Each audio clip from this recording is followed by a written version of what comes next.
Alors, je vous ai partagé, je pense, la semaine passée ou peut-être mes semaines précédentes, mais c'est...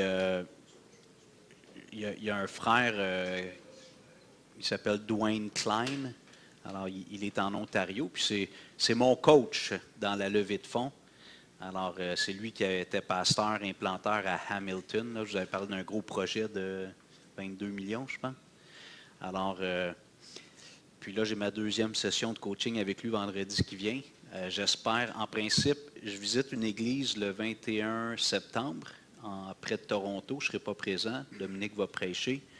Puis, mais je ne vais pas là pour la levée de fonds. Je vais là dans mon rôle avec le fellowship. Mais j'ai texté le pasteur hier, puis je veux lui parler, je veux lui demander s'il me permettrait, après le service, juste d'annoncer que je veux présenter un projet bâtiment, puis ceux qui veulent rester, des gens, des membres qui aimeraient entendre parler de notre projet. Donc, je n'ai pas encore la porte ouverte, mais il me dit, oui, on se parle, il n'y a pas de problème. Alors là, il faut que je lui demande ça, mais ça serait ma première présentation. Fait que priez, s'il vous plaît, que la porte s'ouvre dans cette église qui s'appelle Bayfair Baptist à Pickering, dans le Grand Toronto. Là. Alors, je vais visiter cette église dans 2 semaines. Puis, je vais commencer à faire des appels, des communications cette semaine pour contacter, puis visiter, ou au moins, des fois, peut-être qu'ils vont me dire, viens pas, là. On peut faire ça sur Zoom, mais pour présenter notre projet. Mais Dwayne, c'est lui qui m'a challengé, qui m'a dit, Hugo, qu'est-ce que tu dirais quand j'ai parlé de la cible que j'avais en tête comme levée de fonds? Il m'a dit, qu'est-ce que tu dirais de faire une levée de fonds de 1,5 million, puis d'avoir un bâtiment libre de dette? Fait que, comme je l'ai dit l'autre fois, dans ma tête, c'était un méchant malade. On est au Québec, 1,5 million. Mais finalement, je me suis rappelé qu'il y en a des histoires quand même au Québec. Puis lui-même, quand il m'a raconté son histoire par la suite, j'ai dit, bon, en tout cas, j'étais avec quelqu'un qui, c'est pas un pelleteux de nuages. Alors, il a de l'expérience, puis il est habitué de jouer dans ces chiffres-là et même beaucoup plus. Mais Dwayne m'a dit qu'il faudrait que tu fasses 3 messages là, à la rentrée scolaire, là, en lançant la campagne de levée de fonds. Il m'a dit qu'il faudrait que tu prêches sur la vision. Donc, j'en ai parlé la semaine passée. Si vous n'étiez pas là, vous pouvez aller l'écouter sur YouTube. Ensuite, il m'a dit, deuxièmement, tu vas parler des finances. Donc, c'est ce que je vais faire ce matin.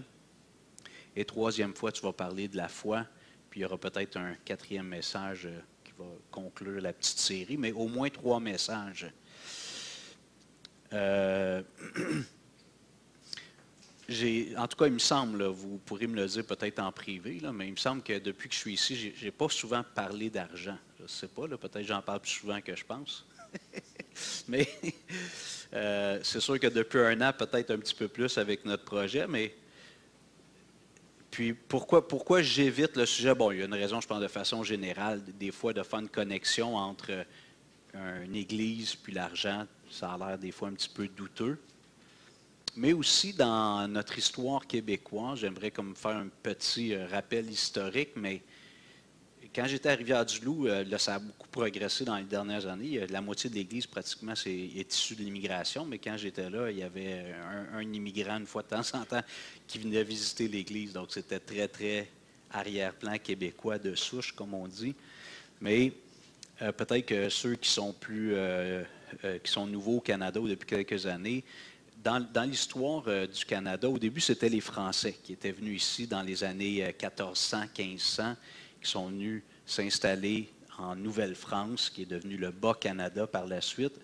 Puis après ça, à un moment donné, les Anglais qui avaient plus commencé à conquérir le Sud, ou en tout cas à coloniser ou s'installer au Sud, ce qu'on appelle maintenant les États-Unis, ont décidé de monter vers le Nord à un moment donné.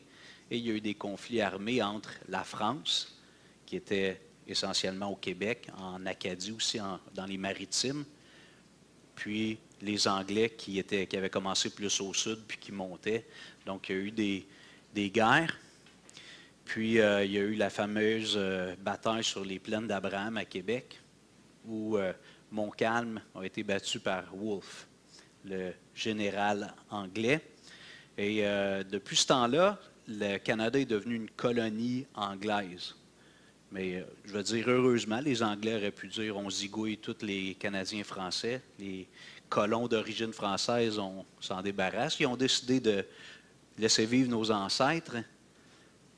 Mais ils ont dit on va vous laisser votre langue, on va vous laisser votre religion, qui était essentiellement le catholicisme, quoiqu'il y avait plusieurs francophones protestants au début. Le bras droit de Samuel de Champlain était un huguenot, c'était comme ça qu'on appelait les protestants français.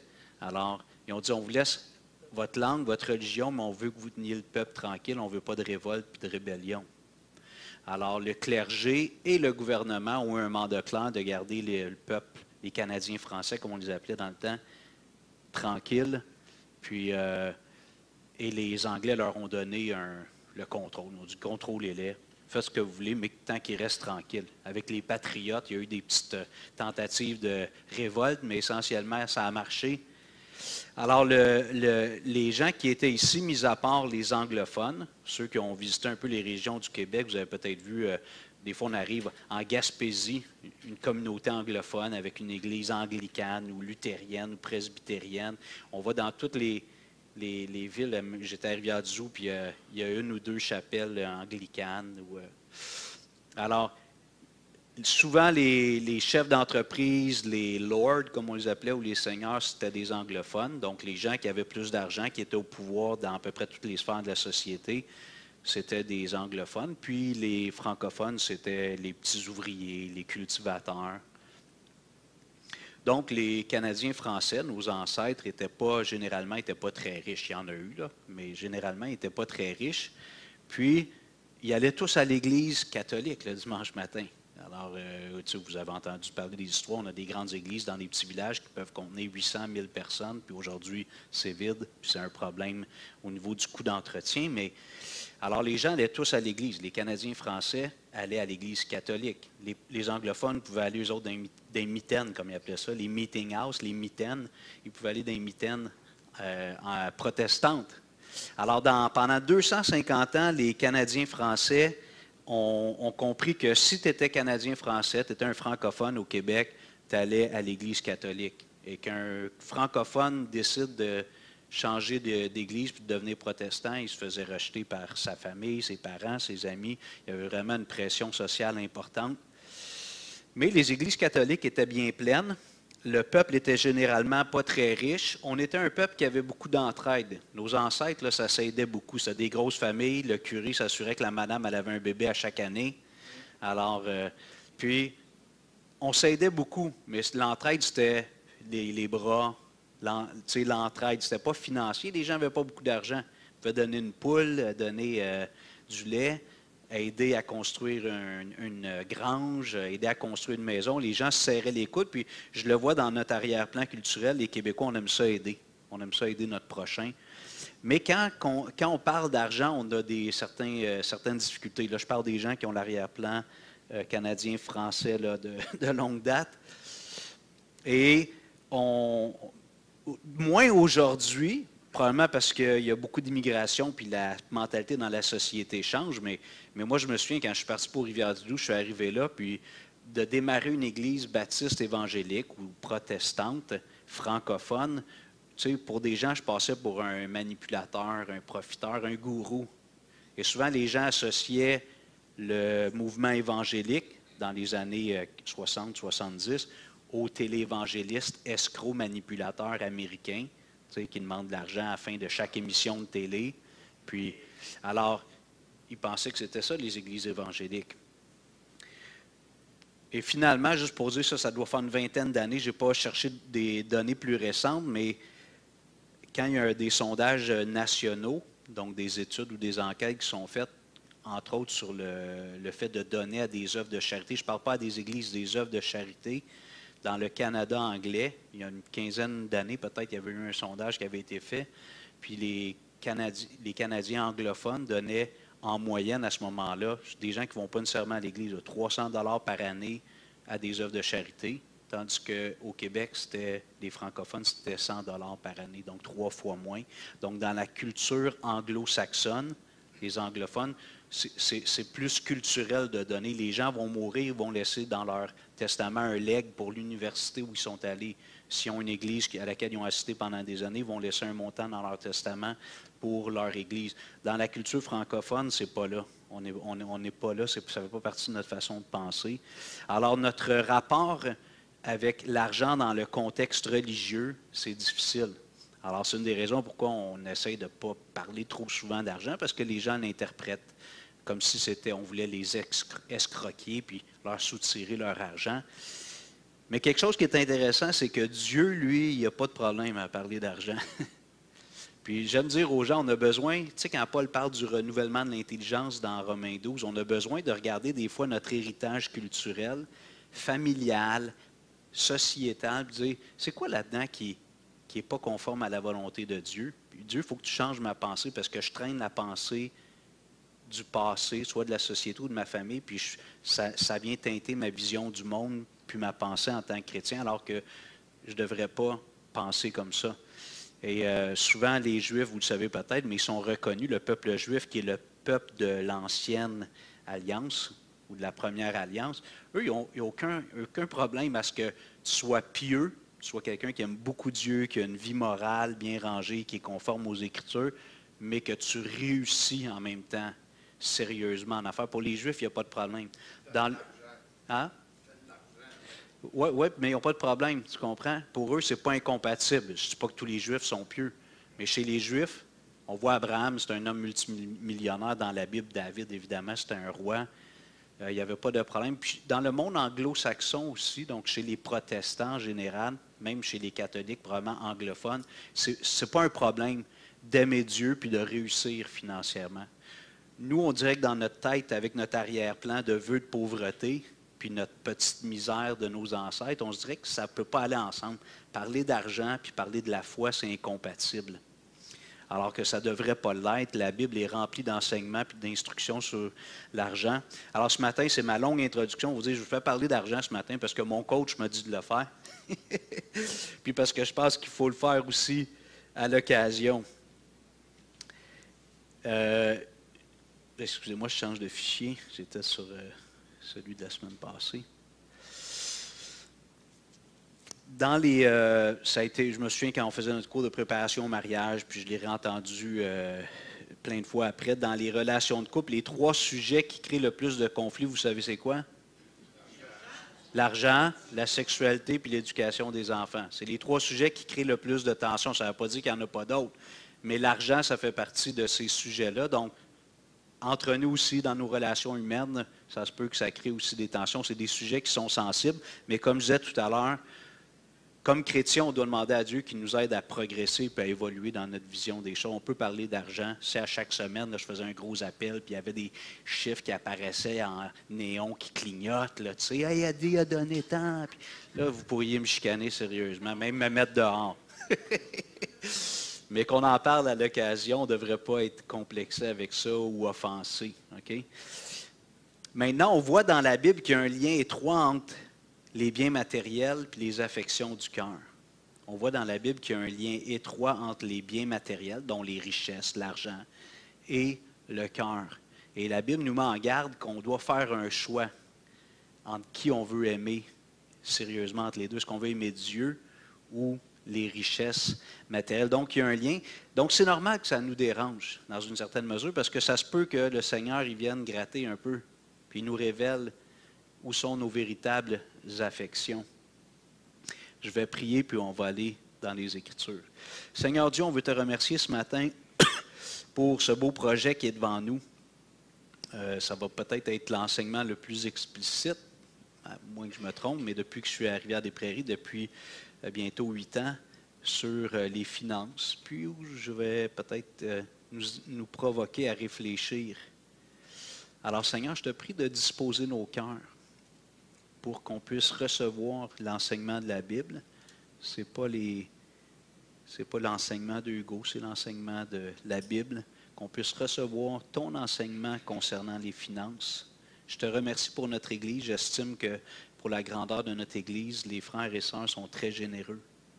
Donc, je n'ai pas vraiment de plainte ou de grief sur ce plan-là. L'Église est très généreuse pour notre grandeur d'Église.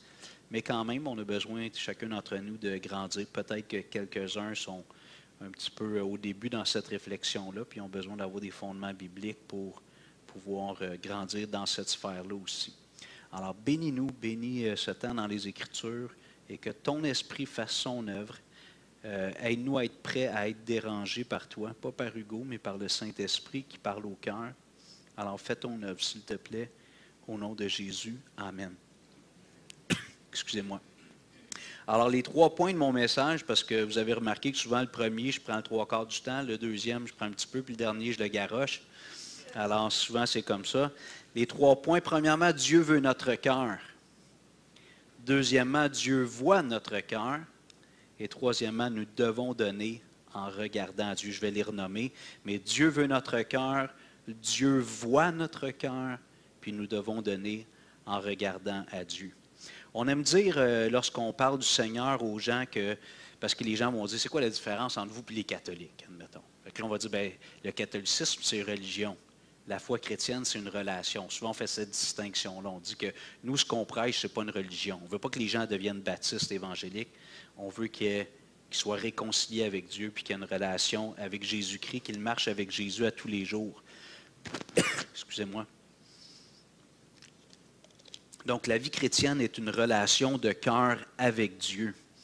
Et j'en parle souvent, si on pense à ce qui s'est passé dans le Jardin d'Éden, Adam et Ève, avant d'avoir mangé le fruit défendu, Dieu venait les voir. Est-ce que c'était tous les soirs, à quel moment, je ne sais pas, mais Dieu venait les voir, puis il y avait une relation sans obstacle entre eux et Dieu. Il y avait une relation cœur à cœur avec Dieu. Adam et Ève ne sentaient pas qu'ils avaient besoin de cacher quoi que ce soit. Ils étaient 100% transparents. On le voit parce que leur réaction, dès qu'ils ont péché, ils se sont fait des vêtements pour se cacher leur partie intime l'un à l'autre. Puis quand Dieu est venu, ils sont allés se cacher dans les buissons parce qu'ils avaient peur que Dieu les voie. Alors, avant la chute, une relation sans entrave, sans obstacle, sans hypocrisie, une relation de transparence sincère avec Dieu. Et de façon intéressante, quand Jésus s'adresse à l'église de Laodicée à la fin pour convaincre cette église-là de venir à lui. C'est un passage qui est bien connu. Je vais citer les passages, mais vous n'aurez pas toujours le temps de tourner. Dans Apocalypse 3:20, Jésus dit, « Voici, je me tiens à la porte et je frappe. Si quelqu'un entend ma voix et ouvre la porte, j'entrerai chez lui, je souperai avec lui et lui avec moi. » Je pense que c'est encore vrai aujourd'hui. Souvent, on mange vite parce qu'il y a des activités, on est au travail, ou il y a des enfants, ou on a quelque chose après. Mais l'idée de prendre un repas avec quelqu'un, en général, c'est d'avoir du temps, peut-être pas toujours cœur à cœur, mais c'est relationnel. C'est un prétexte, le repas. C'est un bon moment. Il faut qu'on mange, mais pourquoi pas un bon repas en bonne compagnie, puis d'apprendre à se connaître, puis d'échanger. Alors Jésus, lorsqu'il invite ces gens dans l'église de Laodicée, ou le messager de l'église, à venir à lui, lui dit, « Je frappe à la porte. Ton cœur, il est fermé, là. Mais je frappe à la porte, puis j'aimerais ça que tu l'ouvres, cette porte-là. Puis moi, j'aimerais venir chez toi, prendre un repas avec toi, puis avoir une relation, un tête-à-tête. » C'est ça que Jésus veut avec les êtres humains. Et le christianisme, c'est ça. C'est d'ouvrir la porte de notre cœur et dire à Jésus, viens. Évidemment, c'est beaucoup plus complexe que ça, ou je pourrais être plus élaboré, mais c'est de dire, je veux que tu rentres dans ma vie, qu'on ait une relation cœur à cœur, Jésus, toi et moi. Il y a toute la question du péché, la seigneurie de Christ, mais je ne le développerai pas ce matin. Dans Apocalypse 2, 2-5, Jésus parle à l'église d'Éphèse. Il lui dit, « Je connais tes œuvres, ton travail et ta persévérance. Je sais que tu ne peux supporter les méchants, que tu as éprouvé ceux qui se disent apôtres et qui ne le sont pas, et que tu les as trouvés menteurs, que tu as de la persévérance, que tu as souffert à cause de mon nom, et que tu ne t'es point lassé. » Donc, c'est une bonne église, l'église d'Éphèse. Quand Jésus leur écrit, c'est très élogieux ce qu'il dit. Il souligne un paquet de bons coups. Vous êtes engagés envers moi. Mais Jésus dit, j'ai une chose, par exemple. Il dit, ce que j'ai contre toi, c'est que tu as abandonné ton premier amour. Pas perdu. Hein? On dit, l'autre, j'ai perdu. Là. Pas perdu, tu as abandonné. Tu n'as pas été vigilant pour conserver, puis tu as été négligent. Tu as laissé ton premier amour pour moi s'éloigner. Souviens-toi donc d'où tu es tombé, repens-toi, pratique tes premières œuvres. Alors Jésus, ce que Jésus dit à l'église d'Éphèse, c'est, je veux ton cœur. Ce premier amour que tu avais quand tu m'as découvert, que je suis rentré dans ton cœur, dans ta vie, là, tu as laissé cet amour-là s'estomper. Tu l'as abandonné. Maintenant, je veux que tu reviennes à cette passion-là. Donc, encore un autre texte qui nous parle du fait que Jésus va avoir une relation de cœur avec nous, puis il veut avoir la première place. Peut-être que vous n'avez jamais appris les 10 commandements par cœur, ceux qui ont grandi dans la tradition catholique, peut-être que vous connaissez les commandements de l'Église, mais il y a les commandements de Dieu aussi. Alors, sur les 10 commandements, les 4 premiers concernent Dieu. Les 4 premiers, tu n'auras pas d'autre Dieu devant ma face. Après ça, tu ne feras pas de représentation pour te prosterner devant elle, comme si ça représentait Dieu. Après ça, tu ne prendras pas le nom de Dieu en vain. Puis quatrièmement, tu vas consacrer une journée par semaine pour te reposer puis prendre du temps avec moi. Donc, les 4 premiers commandements sur les 10 concernent notre piété, notre relation avec Dieu, tandis que les 6 autres concernent nos relations humaines. Premièrement, honore ton père et ta mère, puis ainsi de suite, les 6 autres commandements. Donc, dans ce qu'on appelle le décalogue, les 10 commandements, les 4 premiers concernent la relation, à ce moment-là, du juif avec Dieu. Et on voit que pour Dieu, la priorité, c'est que Dieu soit notre priorité. Vous vous souvenez, on va aller le lire, OK? C'est un passage qui est précieux. Matthieu 22, verset 34.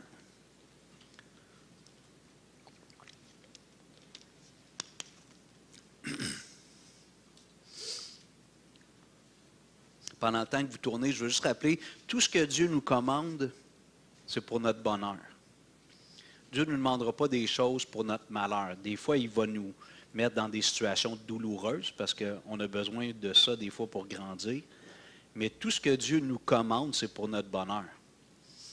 Jésus dit, si vous qui êtes méchants, vous savez donner des bonnes choses à vos enfants, à combien plus forte raison votre Père qui est dans les cieux donnera-t-il des bonnes choses à ceux qui les lui demandent? Dieu, il est 100% bon. Fait que c'est sûr qu'à ses enfants, il va donner des bonnes choses. OK? Matthieu 22, 34. Les pharisiens, ayant appris qu'il avait réduit au silence les Sadducéens, se rassemblèrent et l'un d'eux, docteur de la loi, lui posa cette question pour l'éprouver. Alors on voit leur motivation. Hein? Les pharisiens voulaient prendre Jésus en défaut. Ils n'aimaient pas Jésus. Jésus était parfait. C'est comme l'athlète à l'école il a 99% tout le temps. Il est bon dans les sports. Le petit élève modèle. Là. Puis Jésus, lui, c'était l'élève parfait. Ah, c'était toi. Il lève la main. Michel, l'élève. Ouais. J'en doute un petit peu, mais peut-être que je ne devrais pas. Alors là, il lui pose une question. Il n'aime pas Jésus. Ils sont jaloux de Jésus. Il essaie de le prendre en défaut et lui dit, Maître. Il ne considérait pas Jésus vraiment comme un maître, mais quand même, pour être diplomate. Maître, quel est le plus grand commandement de la loi? Au verset 37, Jésus lui répondit, tu aimeras le Seigneur ton Dieu de tout ton cœur, de toute ton âme et de toute ta pensée. C'est le premier et le plus grand commandement. Et voici le second qui lui est semblable. Tu aimeras ton prochain comme toi-même. De ces 2 commandements dépendent toute la loi et les prophètes. Mais quand même, réfléchissons, le premier commandement, puis Jésus dit quand on prend ces 2 commandements-là, là, ça couvre toutes les Écritures. Si tu veux obéir à la volonté de Dieu, tu obéis parfaitement au premier et parfaitement au deuxième, tu vas être irréprochable. Le premier, tu vas aimer Dieu de tout ton cœur, de toute ton âme, de toute ta force, certaines autres dans d'autres textes, et de toute ta pensée. Alors, le Seigneur veut qu'on l'aime par-dessus tout et de tout notre être. Dieu veut avoir la première place dans notre cœur. Et la conversion, j'aime dire que la conversion, c'est ça. La conversion chrétienne, quand on donne notre cœur à Jésus, qu'on ouvre notre cœur, c'est qu'on décide qu'à partir de ce jour, c'est Dieu qui va avoir la première place. Et le plus grand rival de Dieu dans notre vie, vous savez, c'est qui? C'est nous-mêmes. Le plus grand rival de Dieu dans ma vie, c'est Hugo. Ouais, moi, je suis un hugoïste, naturellement. Je veux mon bonheur. Je veux que Jésus me donne ce que je veux. Je veux qu'il fasse comme je veux. Ce n'est pas délibéré, particulier comme ça dans ma pensée, mais c'est mon réflexe premier. Je veux que les choses aillent bien pour moi, à ma façon. Puis le plan de Dieu, c'est de me dépouiller de cette façon de penser-là. Comme Jean-Baptiste a dit en parlant de Jésus, il faut que Jésus croisse et que moi je diminue. Ça, c'est un processus d'une vie. tant qu'on ne sera pas dans la gloire de Dieu, on va être tiraillé et on va avoir tendance. Alors, le plus grand rival dans ma vie, c'est moi-même, de Dieu dans ma vie, c'est moi-même. Puis après ça, il peut y avoir plein d'autres choses. Alors, le premier commandement que Dieu nous donne pour qu'on soit heureux, c'est ça qui est fantastique, c'est que si j'aime Dieu en premier et par-dessus tout dans ma vie, je vais être un homme heureux. Je vais être un homme heureux. Ensuite, Jésus nous donne un enseignement. J'aimerais qu'on aille dans Matthieu 6, un enseignement qui est, je pense, assez bien connu. Matthieu 6, verset 19.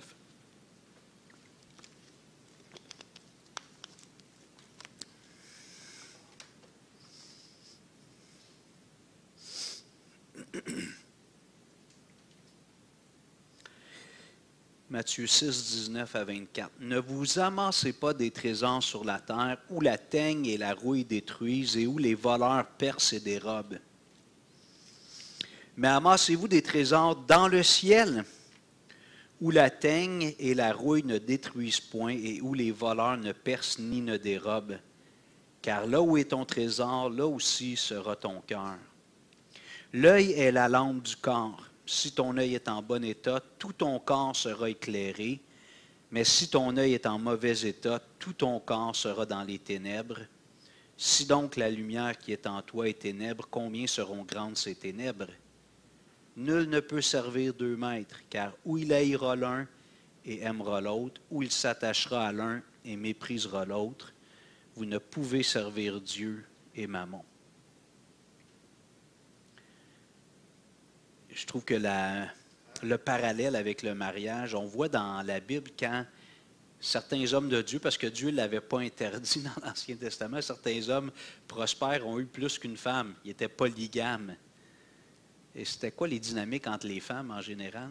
Les mêmes femmes, les femmes d'un même homme? Jalousie, chicane, il y avait une préférée. Ah, je ne vois pas ça dans la Bible, là, mais... Il faudrait que tu aies allé à une meilleure école que moi, toi. Tu as eu plus d'infos. Mais de la jalousie. Hein? On voit juste Jacob avec Léa et Rachel. Hein? Rachel, c'était sa préférée, puis Léa, c'était Puis Dieu a eu compassion de la mal-aimée, puis il a donné plus d'enfants. Alors, c'est la même chose avec le Seigneur. Si on a comme deux amoureux dans notre vie, Dieu et la richesse, il y a quelqu'un qui va payer au détriment de l'autre.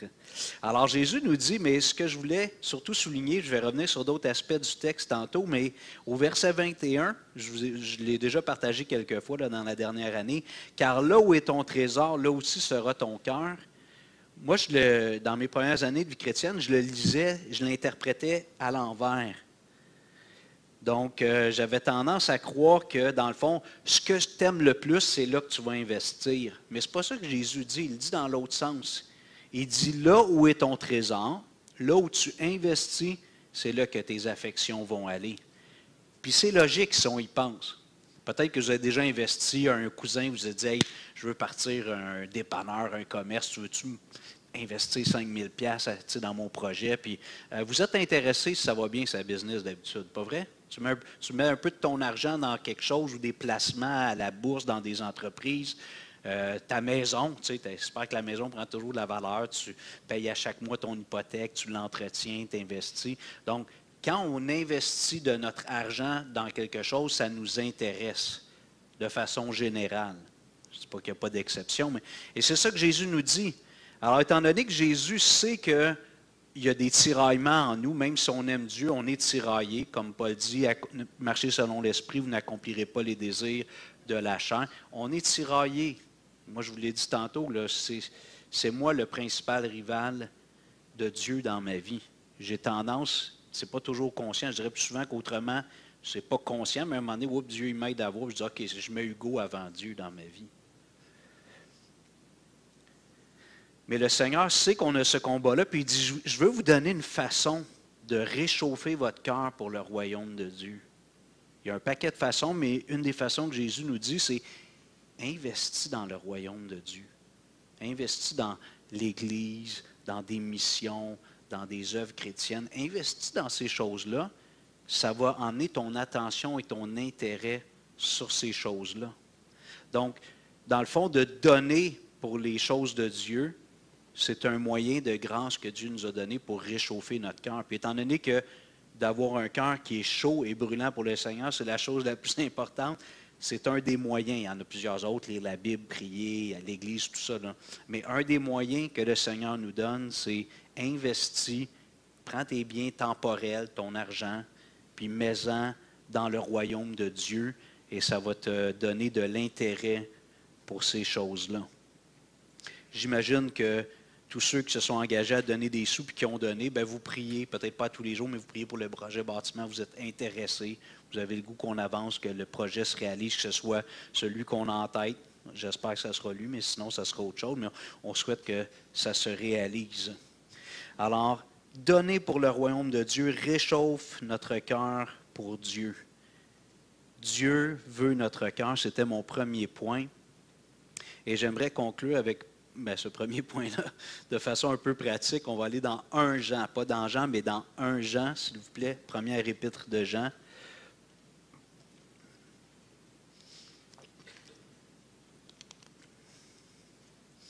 Parce que depuis que je suis chrétien, ça fait maintenant 35 ans, moi, non, 34 ans, j'ai souvent, pas souvent, mais c'est arrivé que j'ai rencontré des gens que je ne connaissais pas vraiment, mais qui me disaient, moi je suis chrétien, je suis allé à telle église, j'ai même été baptisé dans telle église en telle année.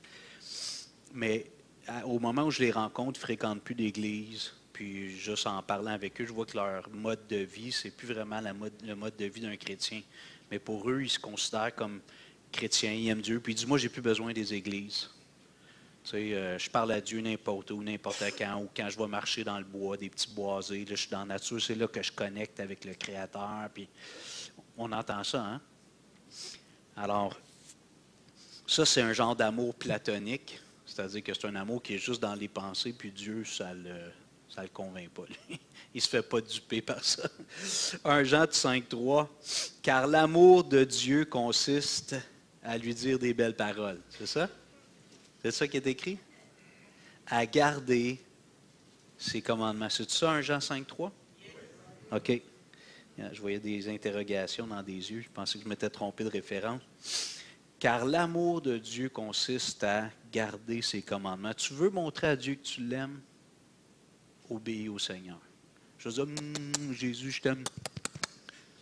Puis après ça, tu fais ta journée comme si Jésus n'était pas le roi de ta vie. Dieu lui dit, tu ne m'impressionnes pas. Une belle parole.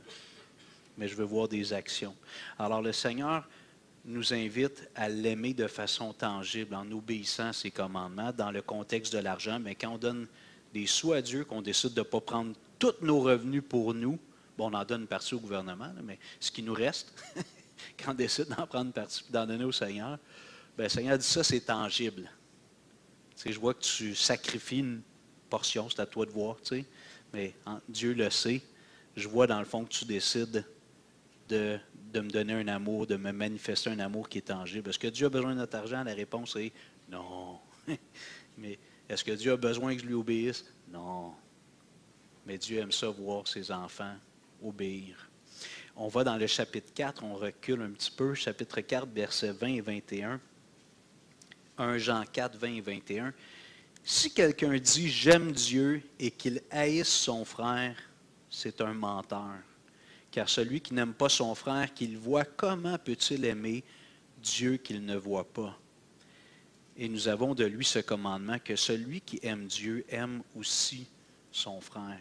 Il y a quelque chose d'intéressant dans ce passage-là ici, c'est que Jésus nous dit, Jean, l'apôtre Jean, nous dit que, dans le fond, de démontrer de l'amour au monde visible autour de nous et en quelque sorte tangible, si c'est fait dans la perspective selon la volonté de Dieu, c'est une façon de démontrer à Dieu qu'on l'aime. Alors Jean, c'est le fun parce qu'on l'appelle l'apôtre de l'amour, mais il est assez incisif. Il va avec beaucoup de douceur, mais il dit, si tu dis que tu aimes Dieu, puis que tu n'aimes pas ton frère que tu vois, alors que Dieu, on ne le voit pas avec nos yeux, il dit, tu es un menteur. C'est pas vrai ton affaire. Alors, si j'élargis un peu l'idée, c'est que lorsqu'on décide de donner une partie de notre cœur, de mettre nos affections dans des choses pour le royaume de Dieu, mais c'est des choses tangibles, des choses qu'on voit, Dieu, ça lui parle. Puis il dit juste de me dire, comme je disais tantôt, je t'aime Jésus, mais qu'il n'y a rien qui est de concret dans ta vie de tous les jours pour me montrer que tu m'aimes, pour moi, ça ne veut rien dire, ces paroles-là, ces beaux chants-là. Alors, les Écritures sont claires. Notre rapport avec le monde matériel n'est pas détaché de notre rapport avec Dieu. Et dans la pensée juive, pour eux, les Juifs voyaient l'être humain de façon holistique, qu'on dit, c'est-à-dire que la partie matérielle qu'on appelle l'âme, l'esprit ou l'âme et l'esprit, puis le corps, ce n'était pas dissocié. Dans la pensée juive, c'est ça. Quand on est arrivé dans la pensée grecque, ils ont commencé à philosopher. Alors, là, eux autres, ils ont dit la partie immatérielle de l'être humain, c'est autre chose que sa partie matérielle. J'avais parlé du gnosticisme il y a plusieurs années quand on avait étudié l'épître de Paul aux Colossiens. Puis Jean, on semble comprendre que lui aussi avait probablement perçu cette menace-là, mais il y avait des gens dans le milieu chrétien qui étaient des adhérents du gnosticisme, ils faisaient un genre de christianisme un peu mêlé.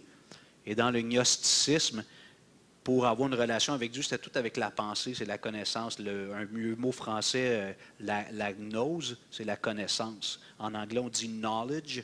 Donc, c'est de connaître des choses. Pour eux, c'était ça.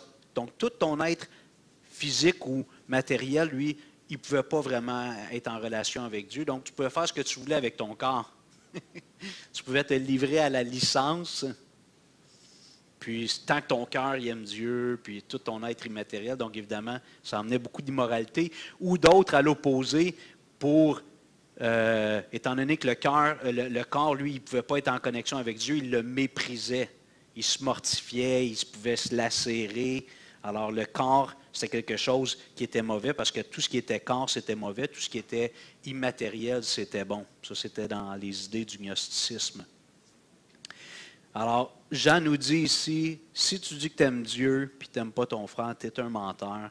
Si tu dis que tu aimes Dieu puis ton rapport avec le monde visible et physique n'est pas marqué par les principes bibliques, ben c'est juste du pelletage de nuages. On va reculer maintenant dans Jacques, l'épître de Jacques, quelques pages avant dans votre Bible, Jacques 2.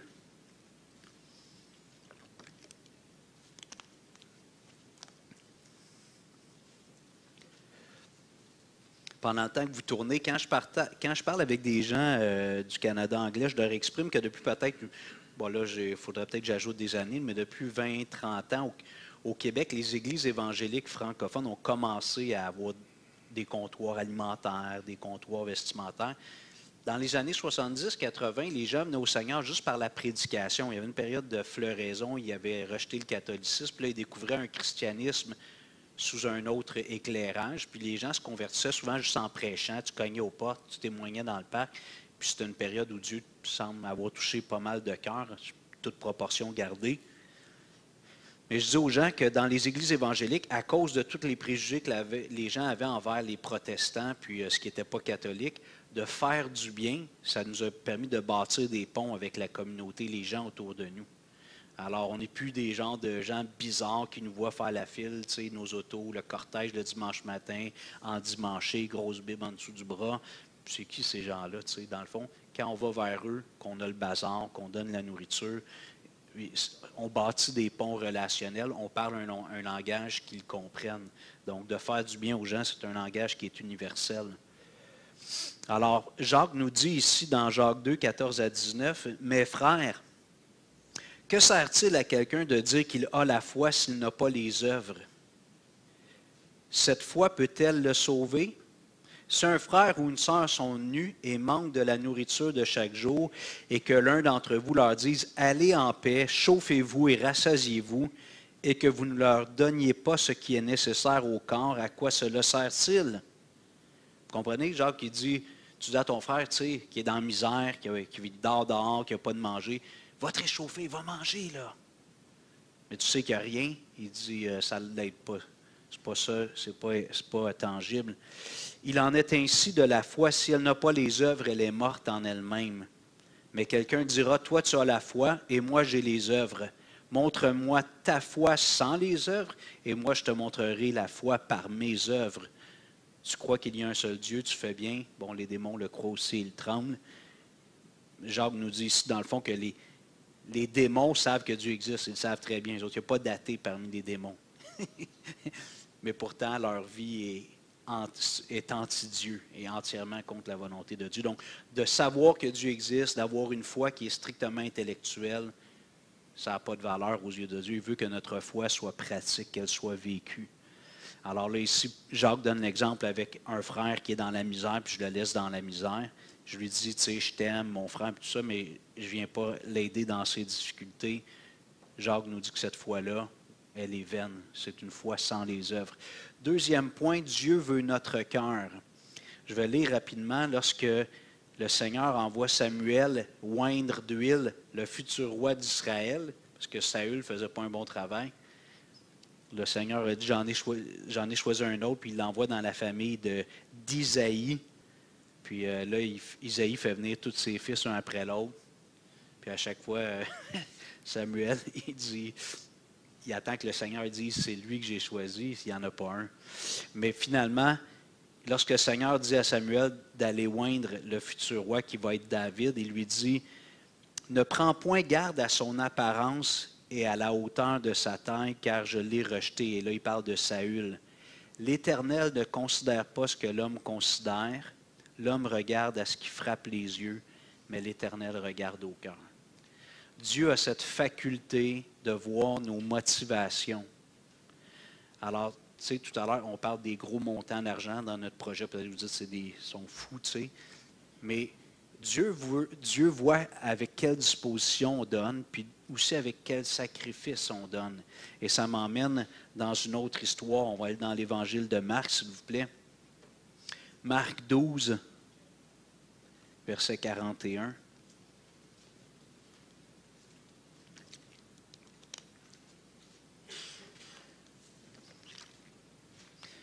Marc 12, 41 à 44. Jésus s'étant assis vis-à-vis du tronc, regardait comment la foule y mettait de l'argent. Juste ça, je trouve ça humoristique. Jésus, il va s'asseoir, et il regarde le monde donner. Tu sais, nous autres, souvent, on dit qu'il ne faut pas que ta main droite sache que ta main gauche, tu sais, puis il faut être hyper confidentiel. C'est correct, tu sais, que ce soit juste Martial qui voit les noms sur les feuilles, puis les offrandes, puis tout ça, il y a ceux qui comptent, mais quand même, Jésus, lui, il n'était pas vraiment dérangé avec ça.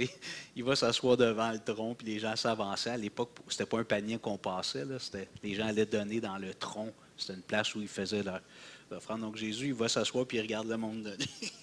J'ai toujours trouvé ça là. Il vint aussi une pauvre veuve. Ça disait avant, plusieurs riches mettaient beaucoup. Il arrivait avec le gros sac pesant, puis ça faisait boum quand ça tombait dans le fond. Ou tu sais, quand tu gagnes aux machines à sous. Mais là, il dit, il vint aussi une pauvre veuve et elle y mit 2 petites pièces, faisant un quart de sou.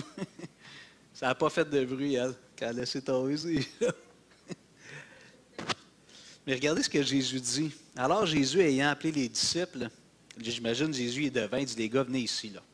Puis là, il voit la pauvre veuve qui s'en retourne lentement. Puis il dit, les gars, tous, cette pauvre veuve, ayant appelé ses disciples, leur dit, je vous le dis en vérité, cette pauvre veuve a donné plus qu'aucun de ceux qui ont mis dans le tronc. Tu sais, je vous disais l'an passé que les mathématiques de Dieu, ce n'est pas les nôtres. Vous vous souvenez avec les pains, multiplication des pains. Mais le Seigneur ici dit, cette femme-là, là, qui a mis une mini poignée de change, les autres mettent une coupe de 100 piastres ou 1000 piastres, je ne sais pas. Il dit, elle, là, elle a donné plus que toutes les autres. Pourquoi? Car tous ont mis de leur superflu, mais elle a mis de son nécessaire. Tout ce qu'elle possédait, tout ce qu'elle avait pour vivre. Cette femme-là, elle a donné son nécessaire. C'est juste ça qui lui restait. Les autres, ils ont donné, ils n'ont même pas touché à leurs vacances. Tu sais, c'est les extras. Et là, comprenez-moi bien, là, je ne veux pas que personne sorte d'ici un matin et dise, Hugo, il a dit aux pauvres dans l'Église de donner tout leur bien. C'est pas ça que je suis en train de dire. On lit ce que Jésus a dit. Ce que Jésus veut surtout faire comprendre aux disciples, c'est que le Seigneur, lui, il voit dans ton cœur. Peut-être que tu n'es pas fortuné. Je vais prendre notre veuve au fond, Ginette. Tu sais, c'est correct, Ginette? Tu es veuve? Tu n'es pas riche?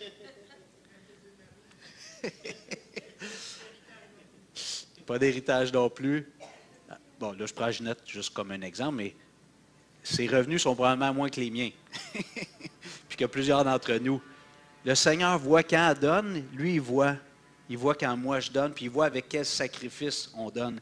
Et étrangement, je donne un exemple maintenant à l'opposé. On a souvent parlé ici du couple Héron qui ont donné beaucoup pour le Québec. Il y en a plusieurs qui ne les connaissaient pas. Vous avez entendu le nom, c'est un peu légendaire maintenant, mais c'est eux qui ont donné 1 million de dollars pour le bâtiment de Sembec qu'on veut acheter il y a 12 ans.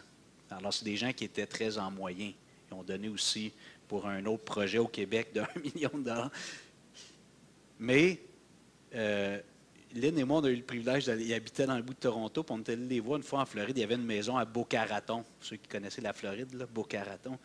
Puis on était allé, mes beaux-parents, ils louaient un condo là, à Hollywood Beach. Là, puis en tout cas, fait que Lynn et moi, on disait, on va-tu voir M. Héron? Il allait passer 4-5 mois en vacances. Il était rendu à 75 ans. Il y avait une maison. Moi, je m'attendais à avoir une grosse maison en Floride, c'est la grosse piscine creusée. Et on rentre là-dedans, c'est des genres de maisons de ville collées, là. Un peu un 4,5, pas de sous-sol. Une petite cour en arrière. Ça m'a touché, puis j'ai dit, OK, s'il peut donner des millions, le monsieur aurait pu se payer une super belle villa, terrain de golf, piscine. Mais eux autres, ils avaient choisi de donner.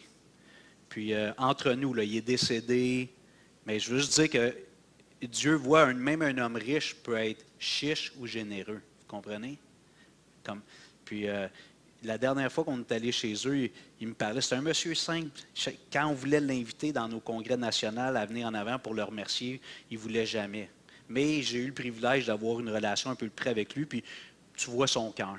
Il avait l'air d'un nounours, M. Héron. Puis il me dit à un moment donné, Hugo, en Ontario, je ne sais pas c'est comment au Québec, mais en Ontario, tu ne peux pas donner plus que 75 de tes revenus à une œuvre de charité. Puis là, il me donne avec un petit sourire mesquin, il dit, mon comptable, il y a de la misère. Il faut qu'il trouve des façons de... Parce qu'il donnait plus que 75 de ses revenus.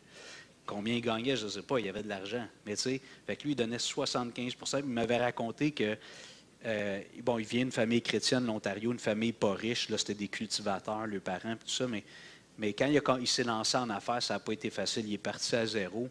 Il avait lu la biographie de Letourneau. Ceux qui connaissent, ils ont des grosses machineries de construction, des pépines, puis tout ça. C'est aux États-Unis, mais le nom est francophone, Letourneau. Puis lui, Letourneau, c'est un homme qui a fait beaucoup d'argent. Il avait dit à Dieu, moi, normalement, tu sais, on parle de donner la dîme. Il dit, moi, je vais faire le contraire, Dieu. Je vais donner 90 de mes revenus, je vais garder 10 pour moi. Donc ça, c'est un homme multimillionnaire. Puis M. Héron avait lu sa biographie, puis il avait dit, je veux tendre vers ça. Je vais prendre soin de ma famille, mais au fur et à mesure que son entreprise a grossi, au lieu de s'acheter une plus grosse maison à chaque fois, il en a donné plus pour le royaume de Dieu. Alors, Dieu voit les cœurs. Alors, Dieu connaît nos moyens, puis c'est le deuxième point que je voulais souligner avec l'exemple de cette veuve, puis l'exemple que je viens de donner du couple Héron. Dieu voit notre cœur, puis c'est entre nous et lui, et c'est lui qui évalue le montant qu'on donne dans sa perspective. Cette pauvre veuve qui a donné 2 quarts de sous, elle a donné plus que tous les autres aux yeux de Dieu. Donc, puis je répète, là, je ne suis pas en train de dire aux gens qui sont défavorisés dans l'Église de tout donner. Là. Ça c'est entre vous et Dieu. Mais on veut juste prendre l'enseignement biblique puis l'exposer. Troisième point, nous devons donner en regardant à Dieu. Et la semaine passée, on a parlé du jeune homme avec, pas du jeune homme, mais de la multiplication des pains. J'aimerais qu'on aille voir le même récit, mais dans Jean. Puis je termine bientôt, là, mon dernier point. On doit donner en regardant à Dieu. Jean 6. C'est intéressant, c'est le même récit.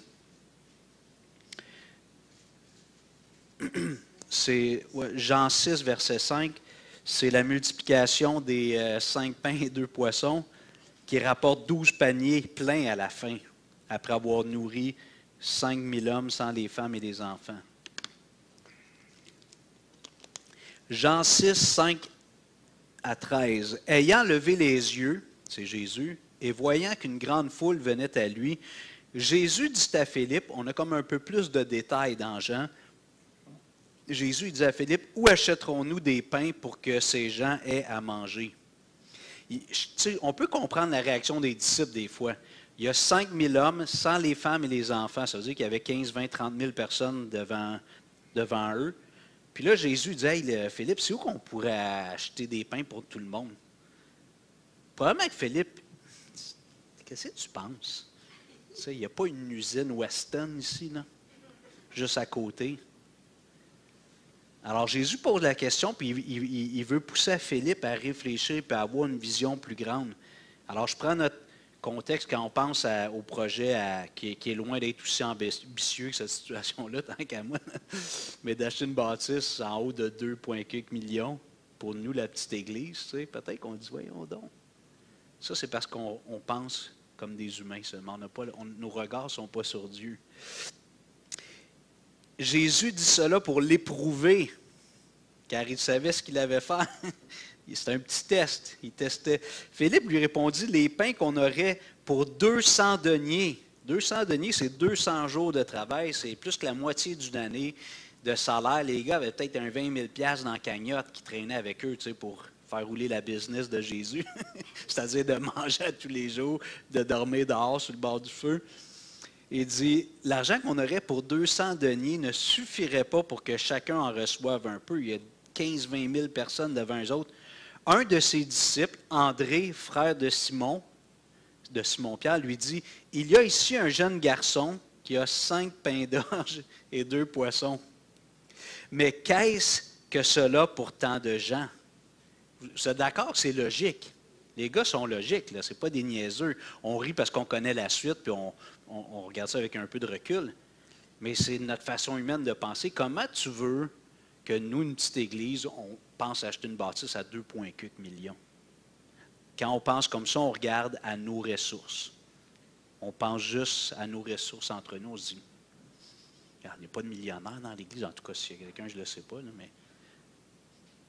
Alors Jésus dit, OK, faites-les asseoir.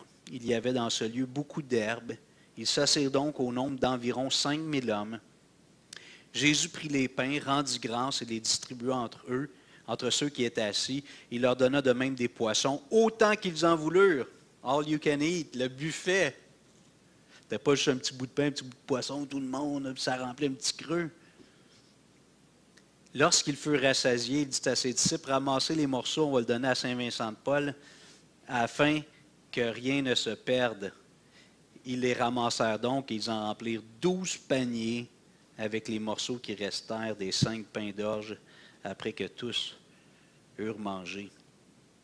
Ici, on a ce jeune homme-là, on ne sait pas quel âge qu'il a, mais il a une pas pire boîte à lunch. Dans sa boîte à lunch, il y a 5 pains puis il y a 2 poissons. Puis ça aurait été légitime de dire, je vais le garder pour moi, tu sais, c'est mon lunch. Moi, j'ai prévu le coup pour suivre Jésus 2-3 jours. Il prêche, tu sais, Jésus dans des lieux de désert. Puis... Mais il a accepté de donner ses réserves, sa boîte à lunch à Jésus. Puis Jésus, avec les petites ressources de ce jeune homme-là, a nourri des milliers de personnes. Alors, ce qu'on retient de ce passage-là, c'est qu'il faut que nos regards à nous soient sur Dieu. Il ne faut pas que ce soit sur nous. Il faut qu'on regarde à Dieu. Puis peut-être que dans les prochaines semaines, vous allez prier, parce que je vous demande de prier que Dieu me fasse réussir dans cette aventure d'aller chercher des fonds. Peut-être que vous allez dire, c'est malade, eux autres. 1,5 million. Regardez pas. Moi, je n'ai pas d'expérience comme Dwayne. Mais regardez pas à moi. Vous comprenez? Regardez au Seigneur. Le Seigneur, lui, il n'est pas limité dans ses ressources. Je termine avec un passage, 2 Corinthiens 6.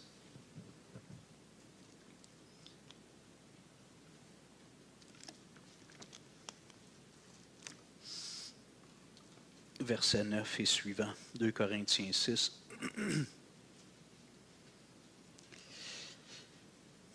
Je tiens à préciser que dans l'Ancien Testament, il y avait des promesses très explicites où Dieu disait à Israël, tu sais, si tu marches avec moi, si tu es fidèle, je vais te bénir matériellement. Tu vas être dans l'abondance. Le pays où coule le lait et le miel, puis tout ça, tes vignes, puis tout ça. Il dit, tu sais, ça va être ta femme, elle va te donner des enfants. Donc, il parlait d'abondance matérielle, physique, temporelle. Dans le Nouveau Testament, on n'a pas beaucoup de promesses dans ce sens-là. On a beaucoup de promesses sur les bénédictions à venir, les richesses au ciel. Mais quand même, le principe demeure. Ce n'est pas aussi riche en termes de nombre de fois que les promesses sont répétées, mais ici, le Seigneur nous dit, à travers la main de Paul, verset 6, « Sachez-le, celui qui sème peu, moissonnera peu, et celui qui sème abondamment, moissonnera abondamment. » C'est un principe de base. Tu sais, si tu plantes un petit jardin d'un pied par un pied, puis c'est une terre de, je sais pas moi, 100 mètres par 100 mètres ou 1000 mètres par 1000 mètres, puis que tu l'ensemences au complet, il y a des chances que tu ramasses plus dans ta terre que dans ton petit jardin d'un pied par un pied. Alors Jésus nous dit ici à travers Paul, « Celui qui sème abondamment, moissonnera abondamment. » Mais il ne parle pas d'horticulture ou de culture agricole, que chacun donne comme il l'a résolu en son cœur. Il parle d'offrande, sans tristesse ni contrainte, car Dieu aime celui qui donne avec joie.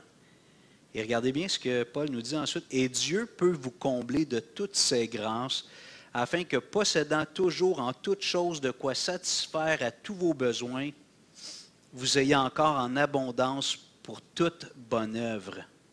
Selon qu'il est écrit, il a fait des largesses, il a donné aux indigents. Sa justice subsiste à jamais. Celui qui fournit de la semence au semeur, et là il parle de Dieu, c'est Dieu qui donne la semence au semeur, et du pain pour sa nourriture, vous fournira et vous multipliera la semence, et il augmentera les fruits de votre justice. Vous serez de la sorte enrichis à tous égards pour toute espèce de libéralité qui, par notre moyen, feront offrir à Dieu des actions de grâce, car le secours de cette assistance non seulement pourvoit aux besoins des saints, mais il est encore une source abondante de nombreuses actions de grâce envers Dieu. En considération de ce secours dont ils font l'expérience, ils glorifient Dieu de votre obéissance dans la profession de l'Évangile de Christ et de la libéralité de vos dons envers eux et envers tous. Il prie pour vous parce qu'il vous aime à cause de la grâce éminente que Dieu vous a faite. Grand soit rendu à Dieu pour son don merveilleux. » Ici, Paul est en train de dire aux Corinthiens, il faisait une collecte d'argent pour des frères qui étaient dans des situations difficiles. Il voulait aider les frères financièrement, puis il les dit, soyez généreux. Donner généreusement pour ces gens-là.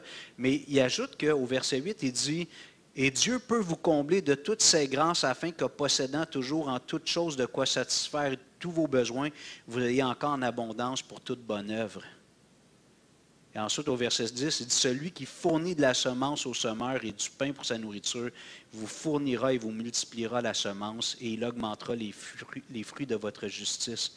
Vous serez de la sorte enrichis à tous égards pour toute espèce de libéralité. » Ici, on parle de libéralité, c'est de faire des dons, que ce soit en nature ou en argent, qui par notre moyen feront offrir à Dieu des actions de grâce. Et moi, on m'a dit ça quand je me suis converti. Je termine avec ça. Ça, c'est un petit peu les expériences qu'on m'a dit. J'ai eu le privilège d'avoir une mère et son mari chrétien. Quand je me suis converti à 19 ans, je voyais mes parents partir chaque dimanche matin.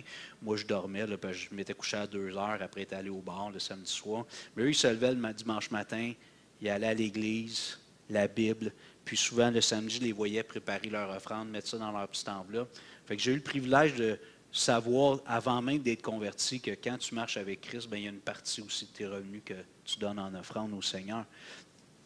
Mais on m'a dit rapidement, puis c'est le principe qu'on voit dans l'Ancien Testament, Dieu disait aux Juifs, je veux les prémices de vos récoltes. Les prémices, ça veut dire la première partie que tu récoltes, je la veux celle-là. En faisant ça, Dieu demandait au peuple d'avoir la foi que Dieu allait faire pousser après qu'ils ont donné ça. Il va en donner d'autres. Alors, Dieu veut toujours, et on voit que le principe des prémices, même le premier fils, il était consacré à l'Éternel, le premier animal d'une vache, le premier, on l'offrait au Seigneur. Dieu veut la première part. Puis il dit, faites-moi confiance, je vais vous en donner d'autres après. Alors, je vous ai parlé, je pense, la semaine passée ou il y a 2 semaines, mais moi, ce que j'ai décidé de faire à ce moment-là, puis c'est ça qu'on a dû me dire dans des enseignements, je ne sais pas, là, comme je vous dis ce matin, faites un budget. Même si ce n'est pas un budget suivi étroit, là, que tu récoltes toutes les factures comme ma femme voulait qu'on fasse au début. Mais faites un budget, puis tu as tes revenus, là, tu sais combien que tu gagnes en moyenne par mois. Là, puis quand tu arrives dans la section dépenses, la première chose que tu mets, c'est offrande. Puis ça, tu dis, contre vent et marée, je vais te le donner, Seigneur. Je vais faire confiance, tu vas me donner pour payer ma maison, mon auto, l'épicerie, le cinéma, les vacances, le linge. Vous comprenez?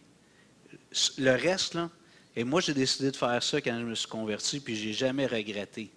Je me souviens d'une fois, bien 2 fois, mais une fois en particulier, on était serrés, puis là, il fallait que je fasse mon chèque pour les offrandes. Puis là, je me disais, OK, si je donne ça, il m'en manque là, à la fin du mois. Puis là, j'ai dit à mon frère, qui était chrétien, qui est chrétien encore, puis j'ai dit, tu ferais quoi, toi? C'est la première fois que j'ai ce dilemme-là. Ben, il dit, moi, je le donnerais, puis je ferais confiance à Dieu. Je dis, OK. Puis quelques jours après, j'ai reçu un retour de TPS ou de TVQ, je ne sais pas trop. C'était le montant pile. OK? Ça, j'ai vécu ça une fois. Là. Une autre sœur, une fois, avait dit, elle avait reçu justement un remboursement du gouvernement dans une enveloppe brune, tu sais. Pas une enveloppe brune gouvernementale. Ça traînait dans le fond des filles, ils ont des grosses sacoches. Là. Qui a une grosse sacoche ici? Elle l'avait oublié dans le fond de sa sacoche. Puis à un moment donné, justement, il essayait d'être fidèle dans leurs offrandes. Puis à la fin, il était serré, ça ne marchait pas. Puis il était découragé. Puis elle fouille dans sa sacoche pour trouver son rouge à lèvres ou quelque chose d'autre. Puis elle m'a mis sur l'enveloppe. Elle dit, c'est quoi ça? Il y avait ce qu'il avait besoin pour boucler le mois. OK, puis vous en avez peut-être plein d'histoires comme ça aussi. Mais mettons Dieu en premier. Et là, je ne parle pas d'être stupide, d'être déraisonnable, de donner des pourcentages astronomiques. Mais mets Dieu en premier.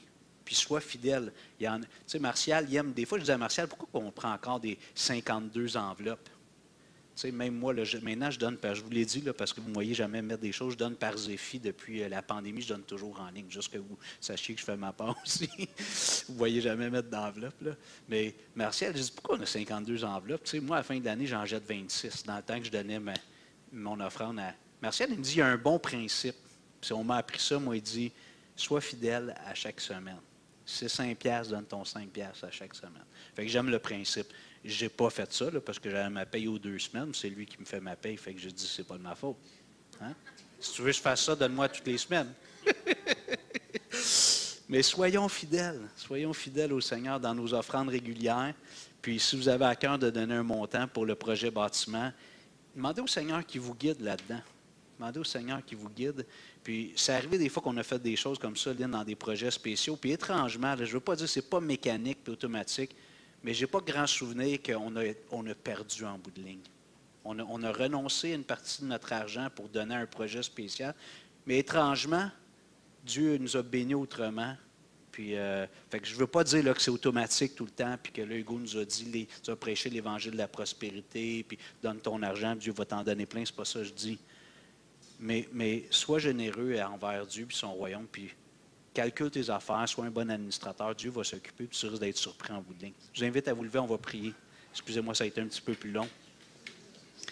Seigneur, on veut te remercier ce matin pour l'instruction que tu nous donnes. On voit les gens qui sont obsédés par l'argent. Moi, j'en ai connu proche de moi, quelqu'un qui était millionnaire, pas chrétien. Ah, la personne mettait des gants, on ne parle pas de la pandémie, là, pour ouvrir les portes de toilettes dans les lieux publics. C'était comme peur des microbes, puis un peu comme Howard Hughes, le milliardaire qui avait peur d'attraper des maladies. Puis... Pourtant, c'était du monde à l'aise, mais il y a comme des psychoses qui s'installent. Seigneur, tu nous mets en garde de ne pas nous attacher aux choses matérielles. Tu nous dis que tu nous donnes en abondance pour qu'on en jouisse. Il n'y a pas de problème à jouir d'une partie de nos revenus pour avoir du bon temps puis faire des choses qui sont saines. Mais Seigneur, tu nous dis quand même de te mettre en premier. Tu dis aux riches dans 1 Timothée d'être riches en libéralité, de s'amasser un trésor au ciel, dans les choses de Dieu. Alors, Seigneur, je te prie de faire ton œuvre dans nos cœurs. Moi, je ne sais pas ce que les gens donnent, combien ils donnent. Je ne sais pas ces choses-là, puis c'est parfait comme ça. Mais Seigneur, toi, tu vois nos cœurs. Et le frère ou la sœur qui n'a pas beaucoup de moyens, puis qui donne peut-être un 10$, mais que ça va être un repas peut-être qu'il ou elle va manquer cette semaine en donnant ce 10$-là. ça t'interpelle plus que les autres qui donnent, mais qui ont toute la nourriture, même des réserves. Alors, Seigneur, donne-nous de mettre nos yeux sur toi, de ne pas regarder à nos ressources, comme ce jeune homme qui a décidé de donner sa boîte à lunch et avec 5 pains et 2 poissons, tu as nourri des milliers de personnes, puis il en est même revenu 12 paniers pleins. Alors, Seigneur, donne-nous d'avoir un rapport avec l'argent qui est selon ton plan et ta volonté. Je te prie pour notre projet de bâtiment. Comme on s'est dit, si jamais ça n'aboutit pas avec le projet de Sembec, bien, ça va être un autre bâtiment, puis on va être dans les mêmes chiffres, on ne s'en tire pas. Ça va être utile pour atteindre notre objectif de se relocaliser, d'avoir plus d'espace, de pouvoir mieux servir la communauté autour de nous aussi. Alors, Seigneur, guide-moi dans les prochaines semaines, guide-nous. Et Seigneur, donne-nous d'être des hommes et des femmes de foi qui ont un rapport qui est sain avec l'argent. Que ce ne soit pas un Dieu, mais que ce ne soit pas non plus une genre d'obsession ou de faut jamais parler d'argent, puis comme si c'était tout mauvais, tout ça. Alors donne-nous d'avoir un rapport qui est sain, qui est biblique avec l'argent, s'il te plaît. On te prie au nom de Jésus. Amen. Alors, si jamais vous avez des questions sur ce que j'ai dit ce matin, ça me fait plaisir d'entendre votre question et d'essayer d'y répondre, ou quelqu'un d'autre. Martial est un bon conseiller financier. Merci.